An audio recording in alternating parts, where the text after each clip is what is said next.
Un homme sur 4 est touché par l'alopécie, mais quel est ce mal mystérieux? Eh bien, on voit ça tout de suite avec mes invités.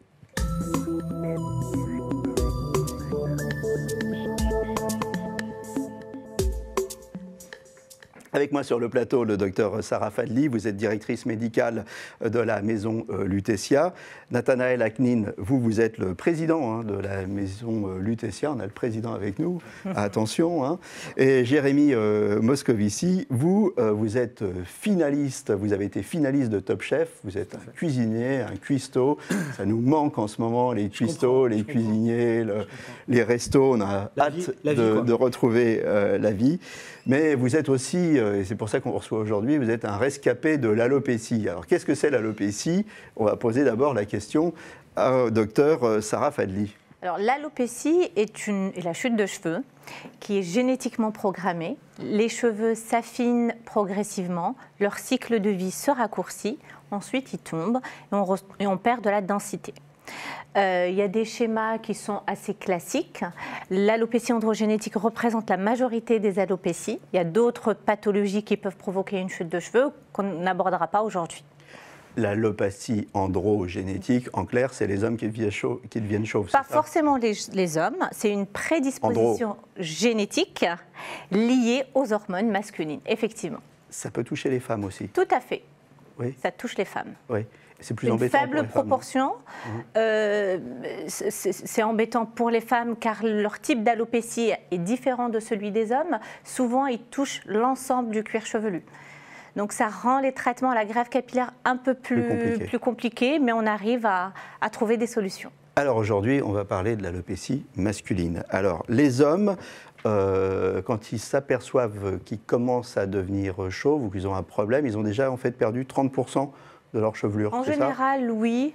Vers la trentaine, ils commencent à se rendre compte de cette chute de cheveux. De plus en plus, les hommes comme les femmes se scrutent dans le miroir via les réseaux sociaux. Donc l'alopécie devient une réelle problématique pour eux. Le stress est aussi un facteur accélérateur. Donc parfois, on voit des hommes très jeunes, dans leur jeune vingtaine. En fait, il y a une prédisposition génétique qui peut être accélérée par des facteurs exogènes tels que le stress, le mode de vie et autres. Vous avez vu comme elle le dit mieux que vous? Ça peut être accéléré par des facteurs exogènes. Hein? Allez, vous auriez dû faire médecine. Alors, on commence à traiter à partir de combien de temps? À partir de quelle perte de cheveux? À partir de 30, 40, 50%? Il n'y a pas d'âge, il n'y a pas de règles précises. On reçoit le patient en consultation et on arrive à déterminer, à planifier le traitement, le plan de traitement qu'on peut lui proposer. Donc, certains patients ont perdu 30 ou 40% sur des zones bien déterminées comme les golfs. On peut déjà commencer à les corriger. Alors depuis Fabien Barthez, on vit bien quand on est chauve, quand on a la boule à zéro. On se rappelle de Zidane qui embrassait le crâne de Barthez. Non, c'est Laurent Blanc, pardon. C'est Laurent Blanc? Ah oui, bah voilà, je suis moins fouteux que vous. Mais par contre, pour certains hommes, ça pose des problèmes. Vous, ça vous a posé des problèmes. Jérémy, vous aviez 23 ans, je crois, quand vous vous êtes dit... À peu près, ouais. Non, là, ça ne va plus. Oui, c'était héréditaire déjà, de par mon papa. Mais c'est vrai que ça commençait vraiment à me travailler, c'est-à-dire que j'abordais pas ma vie de la même manière. J'ai eu la chance d'être un garçon accompli dans ma vie privée comme dans ma vie professionnelle assez jeune. Mais c'est vrai que j'avais à vue d'œil cette évolution capillaire qui commençait un petit peu à m'angoisser et à me paralyser à certains moments. Donc j'ai trouvé le remède le plus efficace qui a été de vivre quasiment 18 heures sur 24 en public avec une casquette, quoi. C'était approprié à un style vestimentaire dans un premier temps et puis c'est rapidement devenu quelque chose de très ancré dans ma vie. Même avec mes proches, au fur et à mesure de l'évolution de ma coupe de cheveux, de la perte des cheveux que je voyais vraiment partir à vue d'œil, je suis vraiment resté dans cette configuration-là, casquette ou bonnet, enfin toujours quelque chose sur ma tête pour pas que ce soit visible. Et ça a duré 10 ans à peu près. Ça a duré à peu près 10 ans. 10 ans d'angoisse, d'avoir la casquette. Ouais, j'abordais pas des rendez-vous professionnels de la même manière avec ou sans casquette, c'est pour vous dire. Oui. Mais c'est vrai que on se masque souvent son alopécie. On a tous en tête quelqu'un qu'on a connu qui se ramène les cheveux comme ça.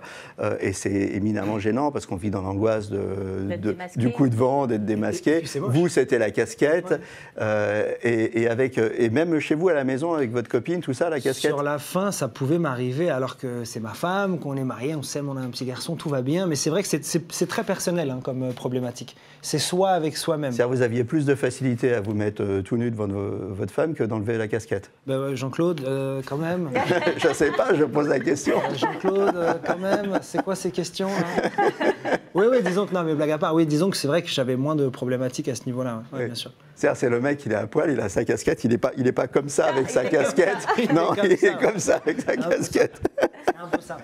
Alors, quand est-ce que vous avez pris la décision, alors de redevenir sérieux, quand est-ce que vous avez pris la décision de passer On a entendu implants? beaucoup de choses ces dernières années, ça s'est démocratisé énormément, démocratisé beaucoup à l'étranger aussi. On connaît tous ces voyages en Turquie, 399 € l'inclusive, où vous revenez avec une coupe de cheveux. Moi, j'ai jamais voulu partir sur ce format-là.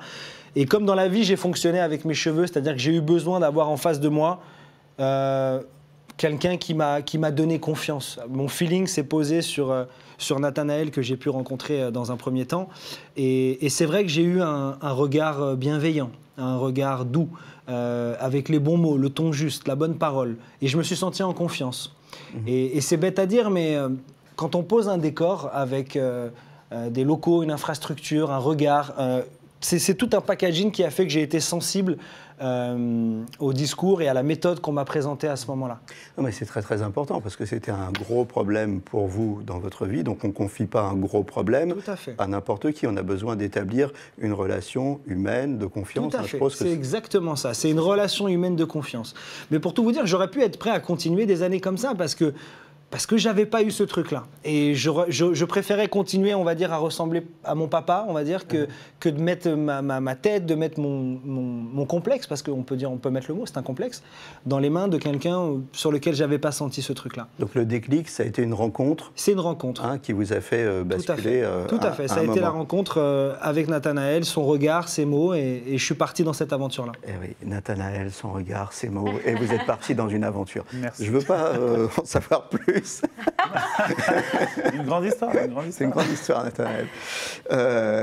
On a parlé du déclic, mais là, on va redevenir sérieux à nouveau. On va parler des freins. C'était quoi vos freins? Vous aviez peur que ça se voit, que ce soit mal fait, que ça fasse mal? Oui, après, pour être très honnête, ça ne pouvait pas être pire que ce que c'était. Donc ça, c'est le premier point. Une fois qu'on se dit ça, on se dit que bon, on n'a pas grand-chose à perdre. Les freins, ça aurait pu être effectivement la douleur, ça aurait pu être aussi le côté pas naturel. Ouais.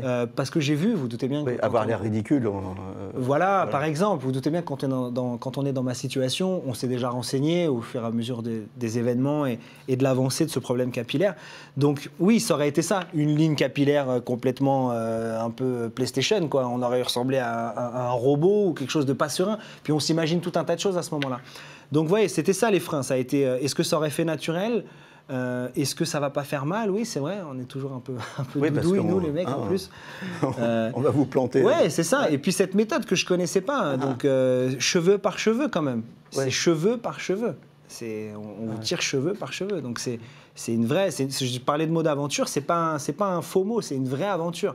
On s'engage vraiment dans quelque chose avec une certaine inconnue, mais on s'engage dans quelque chose où il faut être sûr, quoi. Voilà. Il faut avoir vraiment tous les tenants et tous les aboutissants pour être sûr de s'aventurer là-dedans. Alors, on va voir une image avant, après, parce que vous nous avez parlé de votre problème, mais on va voir... Ah oui, là, vous allez pouvoir voir en direct. Et voilà. Donc ça, c'était avant, après. Ah oui. Oui. Bon, vous étiez bien quand même avant aussi, mais ça, c'est très personnel, en fait, les complexes. Un peu vieux comptable, mais... non, vous étiez bien aussi. Regardez Jason Statham, c'est un peu ce style-là. Ouais, mais il a le corps, j'ai pas le même. Ah, voilà. Mais vous avez le talent, vous êtes un grand chef. Voilà, chacun ses atouts. Bon, comment ça s'est passé?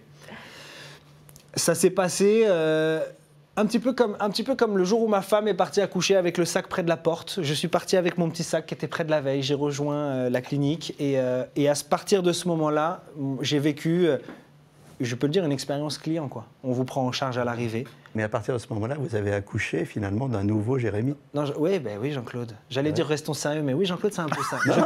J'étais sérieux pour une fois. Je partais vers le nouveau Jérémy, absolument. En plus, je prends cet exemple de petit sac préparé parce que j'avais les mêmes vibrations que le jour où ma femme devait partir pour aller à la maternité. Donc voilà, je pars de chez moi, seul, le dernier bisou de ma femme, le câlin fort, parce que c'était vraiment quelque chose d'important pour moi. Voilà, elle le sait. Et j'arrive donc à la clinique et à partir de ce moment-là, voilà, vous êtes pris en charge immédiatement avec que ce soit du docteur Fadli à monsieur Aknin, au personnel qui est là-bas, vous êtes pris en charge immédiatement. Et on vous regarde, voilà, avec que de la bienveillance, avec un sourire, avec c'est des petites choses, hein, mais moi je suis sensible à ça. Et vous voyez le regard doux de Nathanaël. Ouais, oui. Et vous écoutez ces mots. Non, mais c'est des petites choses auxquelles je suis sensible, une main sur l'épaule, un regard, quelque chose. Vous allez passer sur. Alors, ce Jean-Claude, c'est un vicieux. Non, mais c'est important. Moi, je suis sensible à ça. Après, chacun vit, je pense, son aventure en fonction de sa propre sensibilité. Et moi, j'avais besoin justement de ça, de ce côté rassurant. Et après, voilà, vous débarquez, on vous installe, on prend soin de vous. Et à partir de là, voilà, le médecin arrive, vous refait un dernier check, un dernier brief sur la manière dont vont se passer les choses.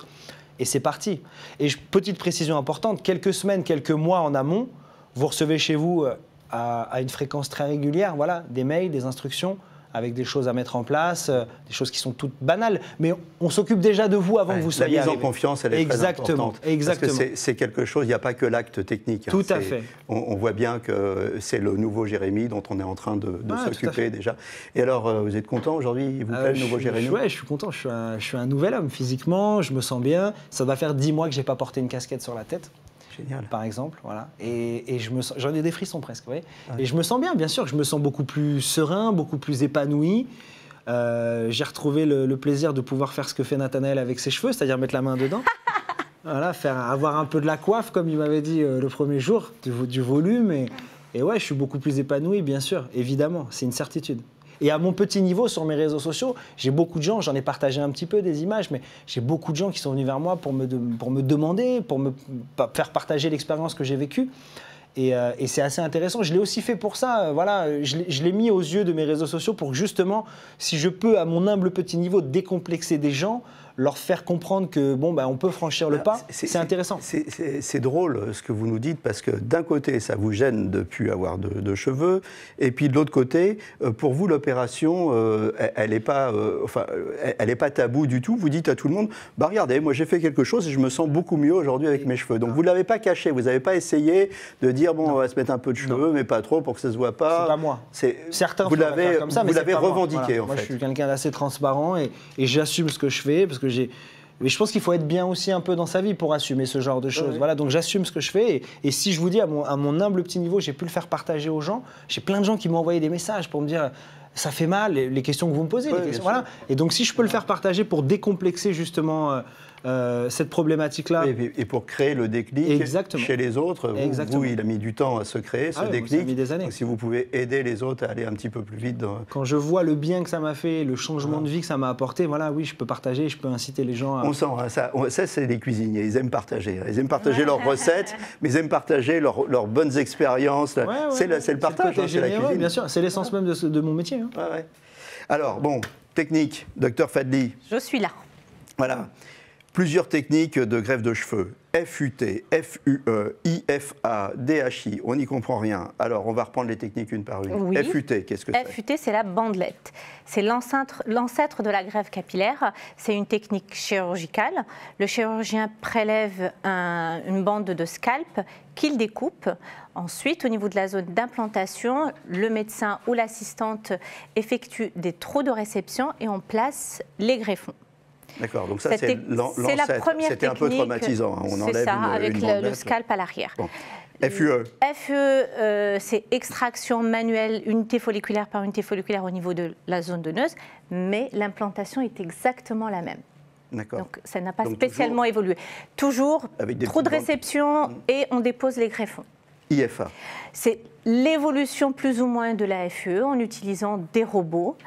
Donc le robot, ou une machine qui va pouvoir faire le travail du médecin au niveau de l'extraction, qui ne change rien à l'implantation. D'accord. Et donc là, on arrive à la DHI, qui est la méthode que vous pratiquez, vous, et qu'on vous a recommandée, que vous avez suivie. Hein, vous avez suivi cette méthode. DHI, ça veut dire direct air implantation. Hein? Alors, c'est plus qu'une technique.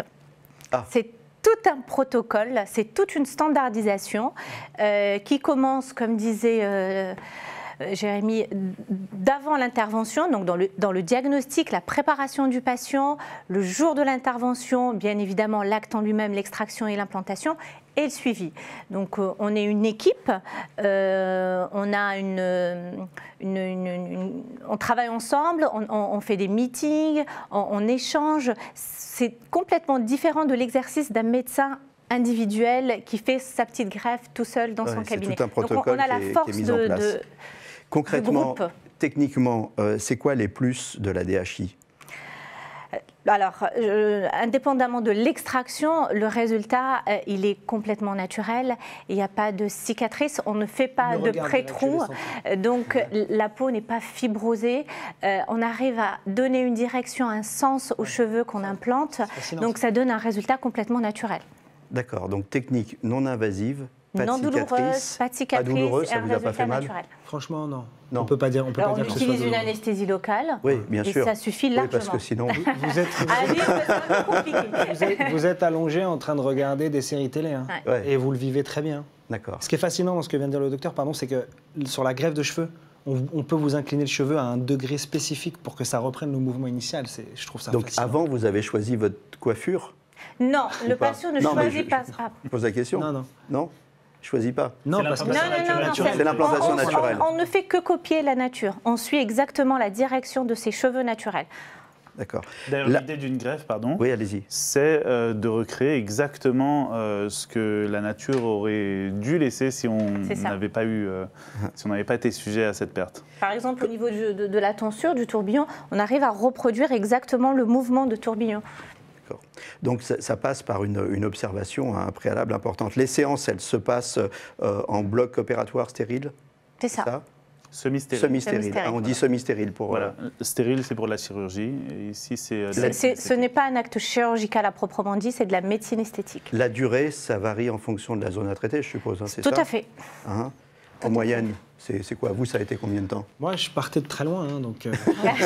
Alors pour Jérémy, c'était 2 jours. C'était 2 jours. Sur 2 jours. Okay. On peut faire des interventions sur une journée, une demi-journée, 2 jours. Ouais. Alors, vraiment on va voir tout de suite une vidéo et vous allez la commenter pendant qu'on la voit. Et plusieurs sessions donc, sont parfois nécessaires. Bien sûr. Voilà, on va voir la vidéo. Alors là, qu'est-ce qu'on fait ? Donc là, c'est l'extraction. Donc on prélève les unités folliculaires. Là, on est en train de les trier. L'infirmière les trie. On n'implante pas de façon aléatoire.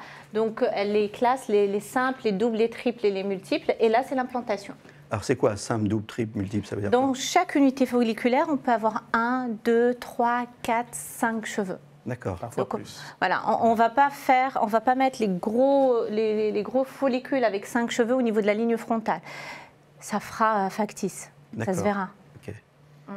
Et donc effectivement, il faut faire ça, et c'est pour ça que vous le faites manuellement, finalement. Oui. Hein, c'est pour ça que ça a l'air naturel. C'est parce que c'est de l'artisanat, quasiment. C'est de l'artisanat. Oui, c'est de l'artisanat. Il y a aussi un côté mathématique, et puis un petit côté artistique. Ouais, moi, j'ai ressenti ce travail d'horloger presque, d'orfèvrerie presque. On est obligé de répartir, de faire notre calcul préalablement, de déterminer les endroits où on va mettre les doubles, les triples, avant de commencer l'implantation. On ne le fait pas de façon aléatoire. Alors, j'ai des questions très pratiques à vous poser parce qu'on avance là dans l'émission. Après l'intervention, est-ce qu'on peut se laver les cheveux, prendre une douche, reprendre une vie normale ? Une douche, oui, dès le lendemain. Se laver les cheveux à partir du 3e jour. À partir du 3e jour. Reprendre le travail ? 24 heures. 36 heures après, c'était jouable. 36 heures. Quand tu sors, t'es un peu sonné. Moi, en plus, j'ai fait 2 jours. L'anesthésie, tout ça. Voilà, mais un peu besoin de repos, un petit pansement derrière la tête qui dure 24 heures. Donc, 36 heures, 48 heures après maximum, vous pouvez reprendre une activité complètement normale, bien sûr. Le temps de repousse après la greffe ? Alors ça, c'est intéressant parce que 3 semaines, 1 mois après la greffe, je voyais déjà des zones, comme vous êtes cheveux très très courts, rasés, je voyais déjà des zones qui ne poussaient plus repousser. Donc quand je mettais ma main, je m'en souviens, je le fais pas trop parce que je me décoiffais, mais quand je mettais ma main comme ça, je sentais ce petit retour un peu crépiteux du bas du front derrière la tête. C'est génial, là on se dit ça y est. Ouais, ça y est, ça marche quoi. Exactement, c'est ça. Ouais. Douleur après les greffes de cheveux? Douleur après la greffe de cheveux, oui, quelques heures, je vous dis, le temps de la première nuit. Parce que c'est un peu à vif, c'est sensible. Mais bon, c'est voilà, 2 jours après. On sort avec un petit paquet quand même, avec tout un tas de soins, l'aloe vera, des crèmes, tout un packaging voilà, qui tient la route et qui est hyper performant. On sort avec quelques croûtes qui, 5 jours, 6 jours après, Nathanaël me l'avait promis, ça partirait. J'y croyais pas une seconde parce que je suis sorti bien croûté. 5 jours, 6 jours après, ça partait, donc c'était cool. Et avec ce petit shampoing, au fur et à mesure à faire, oui, c'est rodé. Alors je sais que vous en portez plus, mais je pose la question, est-ce qu'il est quand même possible après de porter un bonnet, une casquette? Alors une casquette large à partir du 3e jour, un bonnet en laine à partir de 2-3 semaines. Okay. Est-ce que, alors je ne veux pas vous casser le moral, mais est-ce que dans 5-10 ans, on sera obligé de refaire une petite retouche parce que finalement les zones non traitées, c'est-à-dire celles où il avait encore des cheveux au moment de la première intervention, peut-être qu'il y aura à nouveau une calvitie. Je vais répondre en 2 temps. Donc pour la plupart des patients, lorsqu'ils n'ont pas perdu l'intégralité de leurs cheveux, bien évidemment, la greffe capillaire ne permet que de corriger l'effet inesthétique de l'alopécie. Donc leur alopécie va continuer à progresser et on peut bien évidemment refaire d'autres interventions pour traiter les autres zones. Deuxième partie de ma réponse, qui ne va pas plaire à Jérémy, il avait quasiment tout perdu. Donc on a traité l'ensemble de la zone. Maintenant, on va pouvoir, s'il le souhaite, retravailler la zone frontale. Mais les cheveux qu'on a implantés, on les a implantés. Ils ne retombent pas. Vous êtes bien comme ça. C'est pas la peine de le faire avancer. Il est bien comme ça. C'est fantastique. On a traité l'ensemble des zones qui avaient. Parce que l'essentiel, c'est qu'il faut que ça reste naturel et il faut qu'on se sente bien. C'est une certitude. Sinon, pour moi, ça aurait été un échec. Même si les cheveux avaient repoussé, avec un manque de naturel, ça aurait été un échec. Alors, on arrive à la fin, il y a quand même des questions importantes, et là, on va boire les paroles de Nathanaël. J'ai cru qu'on m'avait oublié. Mais non. Le prix. On va parler des questions qui fâchent. Le prix. Alors, est-ce que c'est accessible à tous? Alors, c'est accessible, oui, c'est un investissement de vie. Donc, si vous voulez, on compare souvent les implants capillaires aux implants mammaires pour les femmes, parce que c'est aussi un projet assez personnel pour les patients. Et donc, c'est quelque chose qui va vraiment changer la vie du patient ou de la patiente quand on fait des femmes. Mais on est prêt à mettre un certain prix pour des choses qui changent votre vie.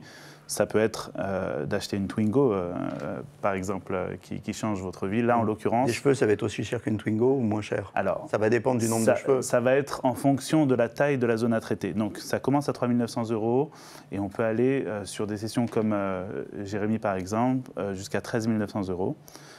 Donc, ce sont de très grosses sessions. Si vous vous souvenez des avant-après, vous voyez qu'on a dû recréer vraiment toute la zone du sommet. Ce qu'on peut dire, c'est qu'une Twingo, ça change rarement la vie, alors que les cheveux, ça vous les a changés. C'est joliment dit. Voilà. Alors par contre, Jérémy mentionnait tout à l'heure la Turquie, d'autres pays, c'est vrai que c'est beaucoup moins cher. Alors pourquoi on peut y aller, il faut prendre des précautions? Alors, c'est toujours un peu particulier de prendre l'avion pour aller faire une intervention médicale ou chirurgicale. Il y a beaucoup de gens qui partent en Turquie pour faire leurs interventions et je suis sûr qu'il y a certainement de très bons médecins là-bas. Mais on a également énormément de retours. Donc, on va dire qu'aujourd'hui, 30% de notre activité, c'est des corrections de gens qui sont partis à l'étranger pour faire des interventions et qui sont ensuite laissés dans la nature avec des résultats qui ne leur conviennent pas et qui ont en réalité essayé de résoudre un problème en créant un problème encore plus important. Plus important. Donc finalement, on va dire que vous avez peut-être plus intérêt d'avoir un suivi et de pouvoir avoir une clinique qui vous suit du début à la fin. En quelques mots, on arrive à la fin de l'émission. Allez-y. Oui. D'intervenir par rapport à ça. Il est préférable de ne rien faire que de faire une greffe mal faite.